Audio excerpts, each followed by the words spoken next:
আসসালামু আলাইকুম। দেখতে পাচ্ছ নতুন মেশিন নতুন সাইডে গিয়েছিল, যে ড্রাইভারটা গিয়েছিল, যে ড্রাইভার ভাইটা চালাইতে গিয়েছিল, সেও নতুন চার্জ মারতে গিয়েছিল। মালিককে বলছিল 2-3 সাল পুরনো, আমি 2 সাল চালাইছি মেশিন, কোনো অসুবিধা নেই। এই মেশিনটা ফেসিতে পালিয়ে গেল। যদি কোনো ক্ষতি হয়ে যেত, পাল্টে যেত, মালিকটার ক্ষতি হতো না কম।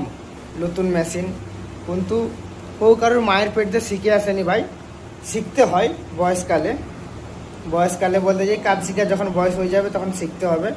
কেউ ঘরে ঘুরলে গাঙের বালি আটকাবে না, নিজেকে করে খেতে হবে, কেউ দিবে না।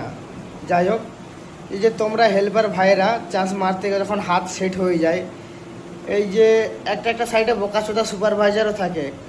কি বলে, সুপারভাইজার যখন একটু কাজ দিল, তোমরা করে দেওয়ার পরে কি অসুবিধা, সুপারভাইজাররা তখন বলবে যা তুই তো হেভি কাজ করে দিয়েছিস, যা এবার চান্স মেরে দে। তুমি হুত্তাসের চান্সটা মেরে দিল, এই যে ক্ষতিটা হয়ে গেল, তাহলে কি হবে? একটা মানুষের মধ্যে বিবেক কাজে, আবেগ কাজে লাগাবে না, বিবেকটা কাজে লাগাও। যে কাজটা করবে, যেটা আমার ভালো লাগবে, সেটা অপর লোককেও ভালো লাগবে।